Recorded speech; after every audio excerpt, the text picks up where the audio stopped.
आज के वीडियो में हम बात करेंगे इमोशनल इंटेलिजेंस के ऊपर। पहली बात तो हम देखेंगे कि इमोशनल इंटेलिजेंस क्या होता है और ये बाकी इंटेलिजेंस से डिफरेंट कैसे है। पुराने ज़माने में बहुत समय से हम लोग को लगता था इंटेलिजेंस का मतलब है आईक्यू, यानी कि लॉजिकल रीजनिंग और इस तरह की जो स्किल्स हैं जिनको आप हार्ड तरीके से डिफ़ाइन कर सकते हैं। फिर धीरे धीरे जब ये कॉन्सेप्ट चेंज हुआ तो अब उसके साथ एक और कॉन्सेप्ट आ गया है ईक्यू। जैसे इंटेलिजेंस कोशेंट हुआ करता था, अब इमोशनल कोशेंट को भी उतना ही इम्पोर्टेंस दिया जाता है। और जैसे हम पढ़ते हैं कि किस तरह थ्योरी चेंज हुई है समय के साथ। पहले लोगों को लगता था कि आपको करियर में अच्छा करना है तो आपके लिए आईक्यू सबसे बड़ा महत्वपूर्ण चीज़ है कि आप कितने स्मार्ट हैं, आप कितने अच्छे से मैथ्स समझते हैं, आप कितनी अच्छी लॉजिकल रीजनिंग रखते हैं।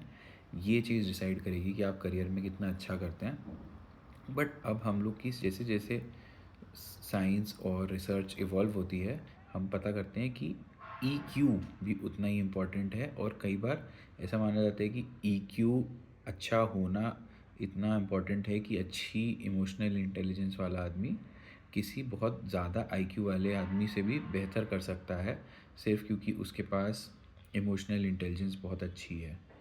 पहले माना जाता था कि हमें अपने काम की जगह पे प्रोफेशनल लोग जो हैं वो बिल्कुल इमोशन से दूर हट के रहते हैं। बट अब हम मानते हैं कि इमोशंस से दूर रहना ह्यूमंस के लिए पॉसिबल नहीं है। हमें अपने इमोशंस को जानना है, पहचानना है और उनको कंट्रोल में लेना है। उनको अपना एक वेपन जैसा, अपना एक टूल की तरह बनाना है जो हमें हमारे गोल की तरफ ले जाने में और भी हेल्प करे। हम देखते हैं कि इमोशनल इंटेलिजेंस को के मेन डायमेंशन क्या होते हैं। जैसे इमोशनल इंटेलिजेंस के दो इम्पॉर्टेंट डायमेंशन होते हैं, सेल्फ अवेयरनेस और सेल्फ रेगुलेशन। सेल्फ अवेयरनेस का मतलब ये है कि मैं अपने आप को पहचानूं कि मैं इस समय किस तरह का मेरा मूड है, मेरे किस तरह की फीलिंग्स फील कर रहा हूँ। हम देखते हैं कई लोगों को एंगर इश्यूज़ होते हैं, एंगर मैनेजमेंट इश्यूज़ होते हैं। इसका मतलब क्या होता है कि वो लोग सेल्फ अवेयरनेस नहीं रखते हैं। यानी कि कई बार उनको उनके सामने कोई स्टिमुलस आता है उनके एनवायरनमेंट में और वो एकदम से उसके ऊपर भड़क जाते हैं। उन्हें पता भी नहीं चलता कि कब वो उन्हें गुस्सा आ गया। तो ये कहते हैं कि इनको अवेयरनेस ही नहीं हुई कि इनके इमोशंस क्या है और वो एकदम से गुस्सा हो जाते हैं सामने वाले के ऊपर। तो अवेयरनेस मतलब कि मैं इस समय अच्छा फील कर रहा हूँ, हैप्पी, सैड, एक्साइटेड, सरप्राइज्ड, डरा हुआ हूँ, ग्रीड फील कर रहा हूँ। तो ये चीज़ हमें बहुत इंपॉर्टेंट हो जाती है स्टॉक मार्केट में या आप कोई भी काम कर रहे हैं। आप कहते हैं वहाँ आप ग्रीड से अगर आप करेंगे तो आपको नुकसान हो सकता है। फियर से आपको नहीं करना है। When others are feeling afraid you should feeling greedy, and when others are feeling greedy you should be afraid.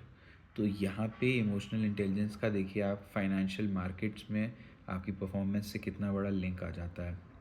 दूसरी चीज़ हम सेल्फ अवेयरनेस के साथ सेल्फ रेगुलेशन भी कहते हैं कि ना सिर्फ आप पहचानिए पर आप अपने इमोशंस पे नियंत्रण भी रखिए। आप पहचानिए कि मुझे अभी गुस्सा आ रहा है और मैं ब्रीदिंग करके अपने गुस्से को शांत कर सकता हूँ।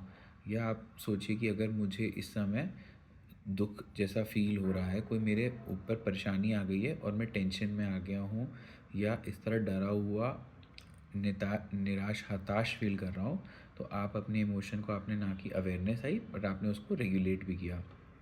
इसके अलावा हम कहते हैं कि एम्पैथी यानी कि संवेदना एक बहुत बड़ा एस्पेक्ट है इमोशनल इंटेलिजेंस का, कि मैं समझूं सामने वाले को। कहते हैं we can put ourselves in shoes of others.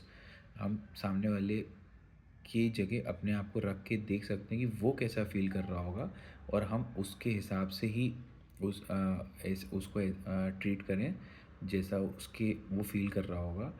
और एक तरीके से हम मोटिवेटेड रहें।